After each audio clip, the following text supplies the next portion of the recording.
बच्चों आज केमिस्ट्री में अपन उसी चैप्टर में अगला टॉपिक कर रहे हैं। ये है एम्पिरिकल फॉर्मूला।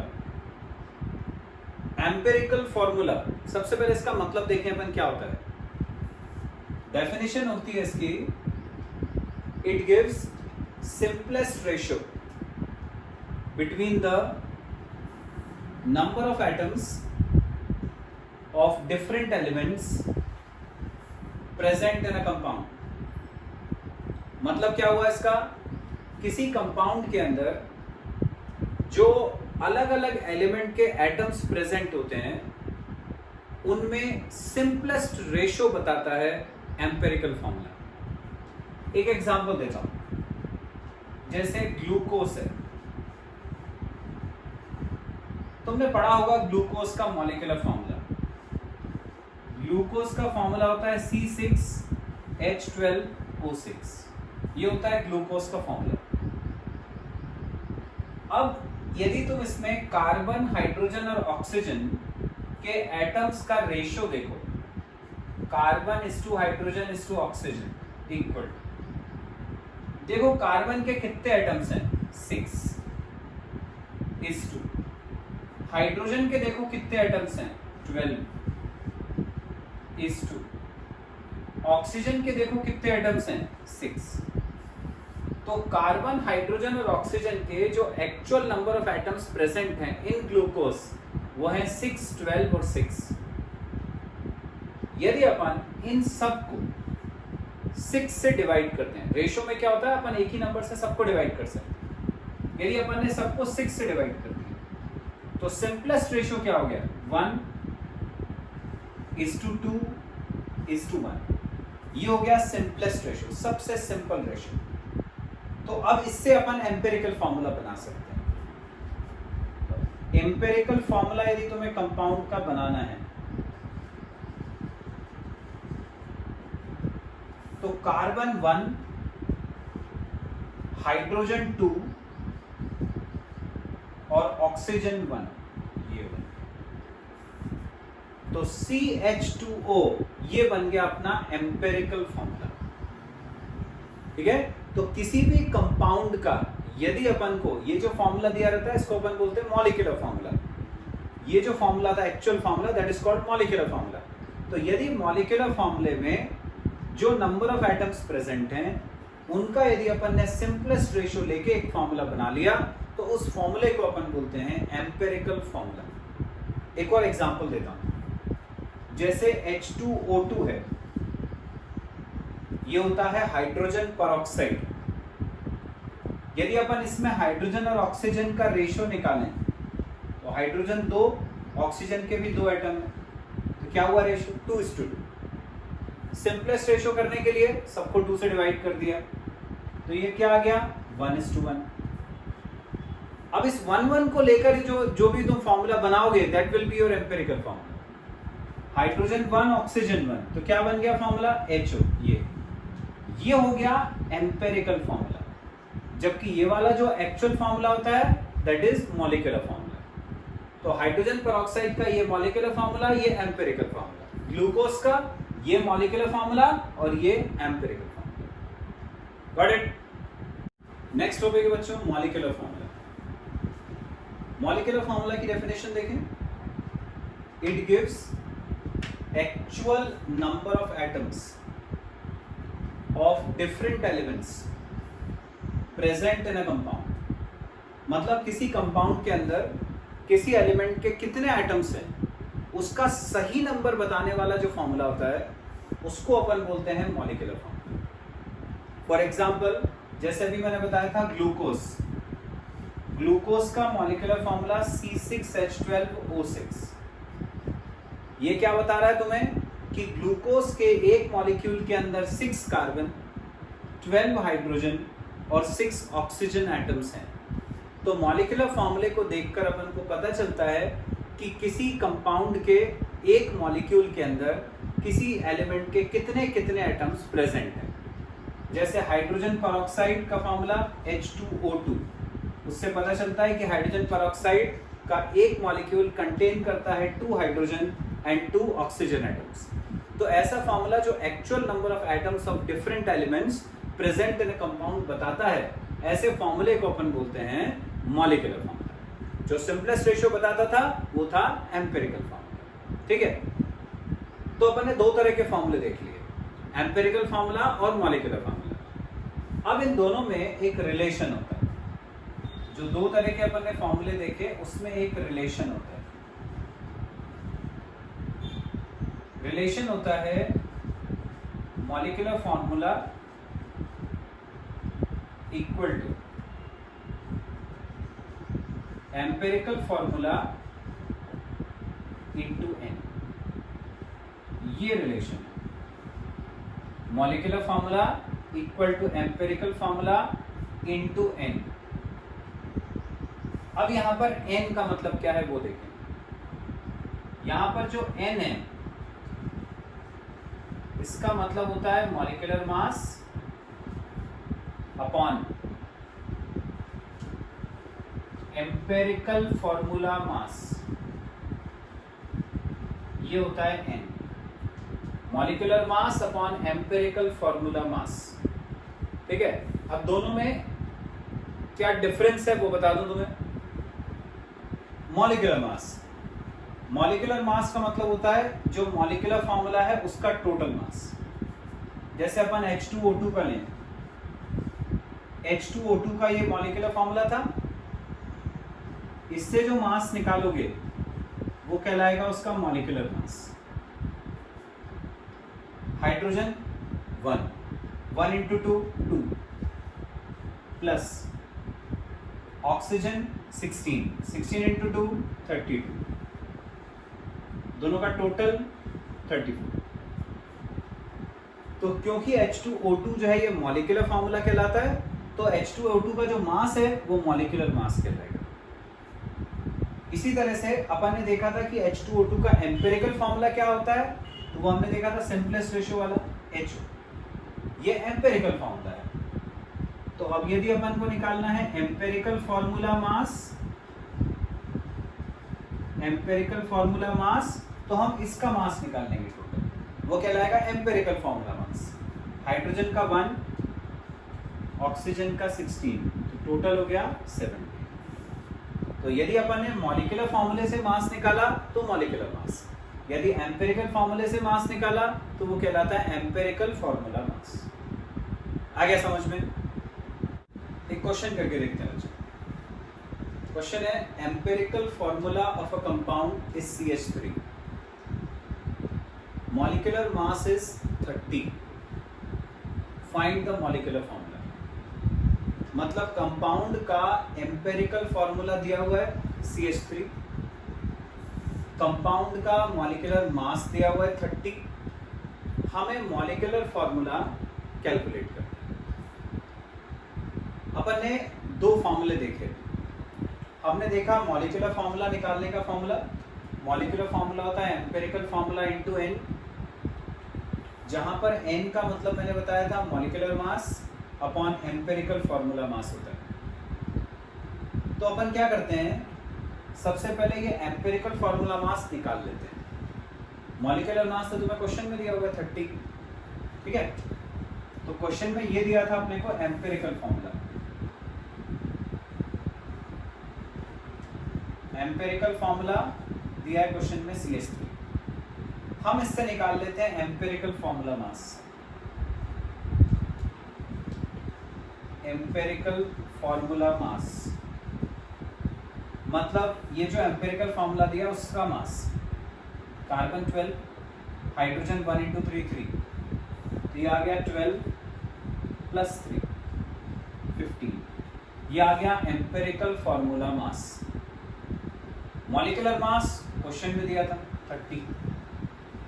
अब अपन ये वाला फॉर्मूला लगाकर n निकालते हैं, n molecular mass upon empirical formula mass.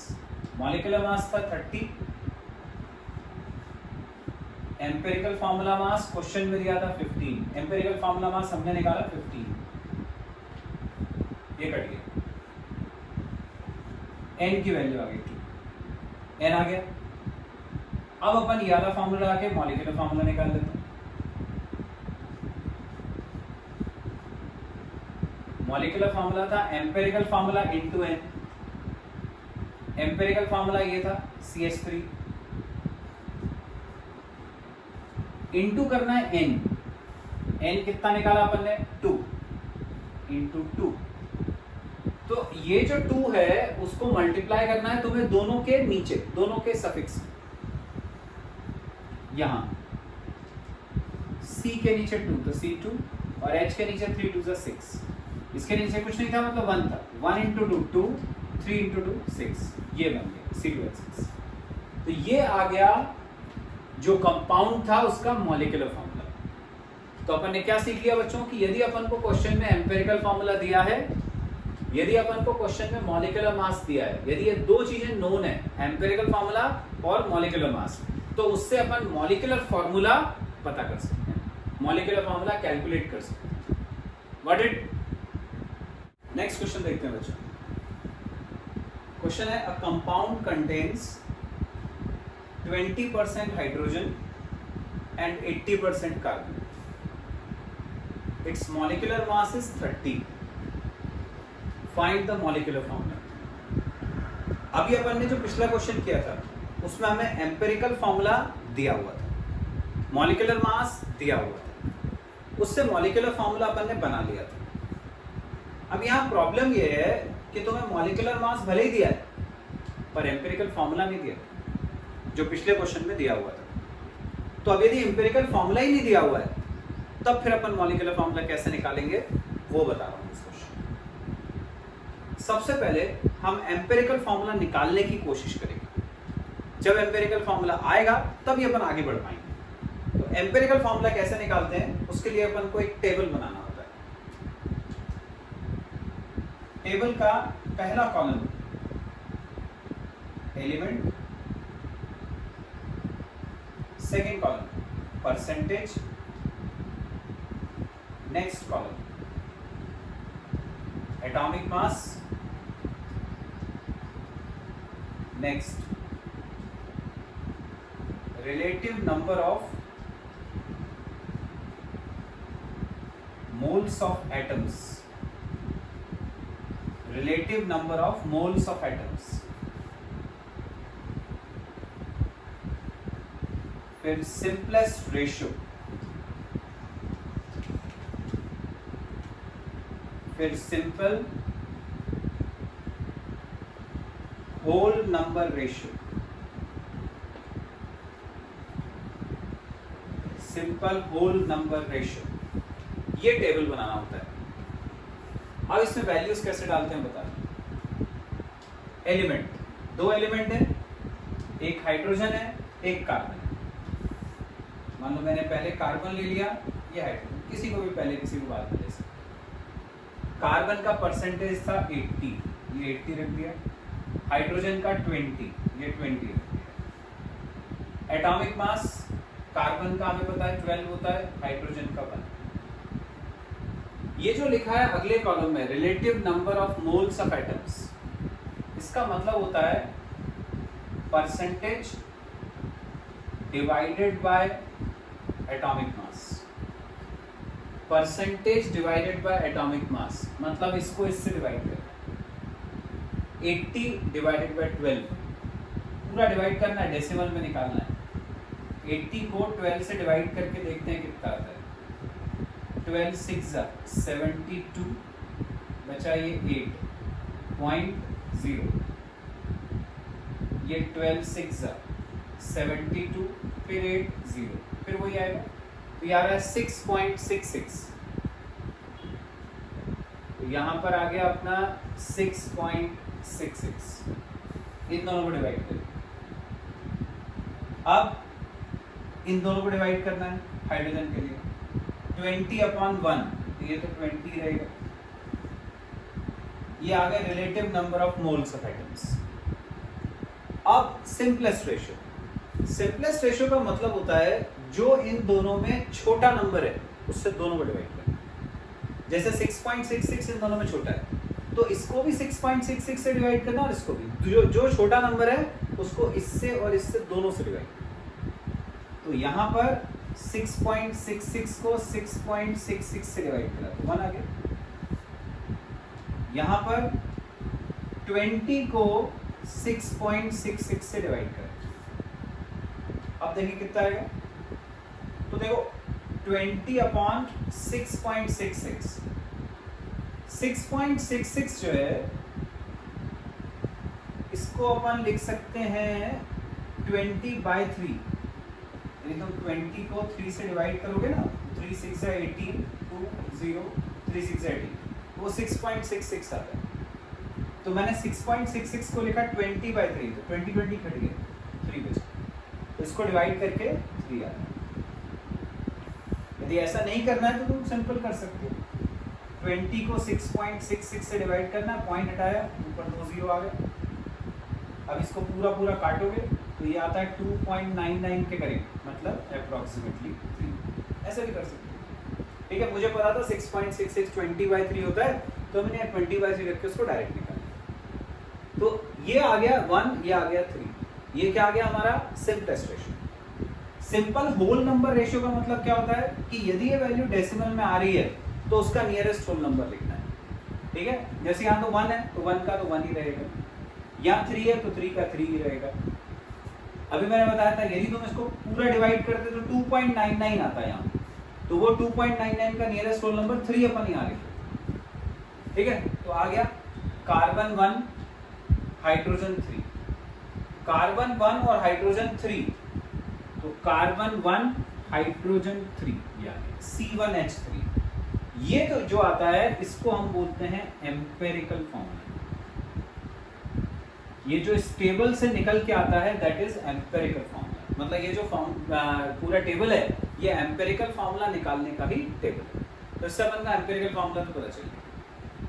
अब अपन को निकालना है मॉलिक्यूलर फॉर्मूला। उसके लिए तुम्हें क्या दिया हुआ है, मॉलिक्यूलर मास दिया हुआ है, तो n निकाल लेंगे अपन, पिछले क्वेश्चन में किया था।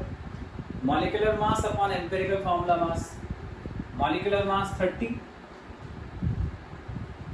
एम्पेरिकल फॉर्मूला मास मतलब इसका मास, कार्बन 12 हाइड्रोजन 3, 12 + 3 15, ये कट गया 2, n आ गया। अब इससे अपन बना लेते हैं मॉलिक्यूलर फॉर्मूला। मॉलिक्यूलर फॉर्मूला अपन ने क्या पढ़ा, मॉलिक्यूलर फॉर्मूला क्या होता है, empirical formula into n। Empirical formula है CH3, उसमें इनटू 2 करा, तो ये 1 × 2 2 हो गया C2, ये 3 × 2 6 हो गया C2H6। आ गया मॉलिक्यूलर फार्मूला, आगे समझ में। तो ऐसे जब भी अपन को एम्पिरिकल फार्मूला नहीं दिया हो तो ये पहले पूरा टेबल बनाना है, पूरा टेबल बनाकर पहले एम्पिरिकल फार्मूला कैलकुलेट करना है और फिर उसके बाद n की वैल्यू निकालेंगे और उससे फिर अपना मॉलिक्यूलर फार्मूला पता चल जाएगा। Got it. एक बात का ध्यान रखना बच्चों, जैसे भी अपन ने पिछला क्वेश्चन किया उसमें यहाँ पर वैल्यूज यदि होल नंबर आ रही हैं 1 और 3 तो बहुत अच्छा है। कार्बन 1 हो गया था, हाइड्रोजन 3 हो गया था, फॉर्मूला हो गया था CH3, ठीक है। तो यदि यहाँ होल नंबर आता है तो ठीक है। यदि मान लो होल नंबर के बिल्कुल पास की चीज आती है, जैसे मैंने बोला था इसको लिख सकते हो, पॉइंट हटा के ऊपर 0 लगाओगे तो डिवाइड करके 2.99 आता है, तो 2.99 आता है तो अपन उसको अप्रोक्सीमेटली 3 लिख लेते हैं, ठीक है। 2.8 है, 2.9 है, तो उसको अपन ने लगभग 3 लिख लिया, वो भी चलेगा।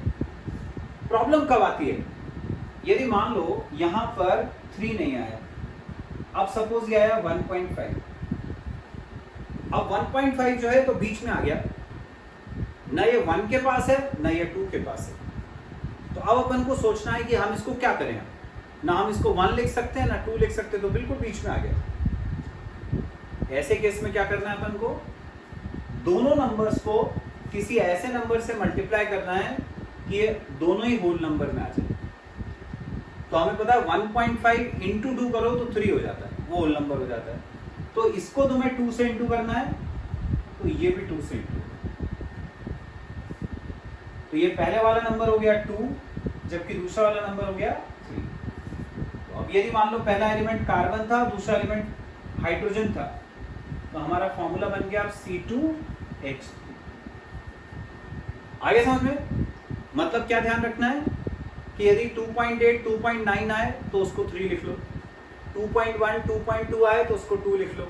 लेकिन यदि बीच का नंबर आ गया 2.5 आ गया, 1.5 आ गया, तो फिर ऐसे केस में सबको 2 से मल्टीप्लाई करना। एक अकेले को नहीं कर सकते, सबको अपन को 2 से मल्टीप्लाई। Got it? अब एम्पिरिकल फार्मूला, मॉलिक्यूलर फार्मूले के क्वेश्चंस में कभी कभी एक चीज और देते हैं जिसको अपन बोलते हैं वेपर डेंसिटी। वेपर डेंसिटी, जैसे कि नाम से ही पता चल रहा है, वेपर्स की डेंसिटी, मतलब जो भी तुम्हारा कंपाउंड है उसको यदि अपन ने गैस में कन्वर्ट कर दिया, वेपर्स बना दी उसकी, तो उसकी क्या डेंसिटी होगी? That is called vapour density. Vapour density होता है मॉलिक्यूलर मास डिवाइडेड बाय 2, ये फॉर्मूला होता है vapour density, molecular mass divided by 2। तो अब यदि मान लो जैसे कि जो पिछला क्वेश्चन मैंने दिया था उसमें तुम्हें मॉलिक्यूलर मास पहले से दिया हुआ था 30, मॉलिक्यूलर मास अपने को पता रहता है तो अपन मॉलिक्यूलर फॉर्मूला निकाल सकते हैं। अब यदि क्वेश्चन में मान लो मॉलिक्यूलर मास नहीं दिया, मॉलिक्यूलर मास की जगह तुम्हें वेपर डेंसिटी दे, ठीक है, मान लो क्वेश्चन में बोल दिया वेपर डेंसिटी इतनी है, तब फिर अपन क्या करेंगे? तो हम यहाँ वेपर डेंसिटी की जगह 30 रख देंगे, इक्वल टू ये मॉलिक्यूलर मास अपॉन 2 ऐसे ही है, क्रॉस मल्टीप्लाई, तो इससे मॉलिक्यूलर मास पता चल गया। बस अब जब एक बार मॉलिक्यूलर मास आ जाता है फिर उसके बाद का प्रोसीजर जो है वो तो अपन पहले भी क्वेश्चंस में कर चुके हैं। आगे समझ में? तो बस ये ध्यान रखना कि यदि क्वेश्चन में मॉलिक्यूलर मास दिया है तो तुम्हें आते ही ये प्रोसीजर, उससे मॉलिक्यूलर फॉर्मूला निकल आएगा। यदि मॉलिक्यूलर मास नहीं दिया है, वेपर डेंसिटी दी है, तो पहले तुम ये वाला फॉर्मूला लगाओगे, वेपर डेंसिटी इंटू 2 करके मॉलिक्यूलर मास निकाल लोगे, हमेशा इंटू 2 ही करना है, उससे जो मॉलिक्यूलर मास आ जाएगा फिर सारा वही सब कैलकुलेशन करके अपन मॉलिक्यूलर फॉर्मूला पता कर सकते हैं। आगे समझ में?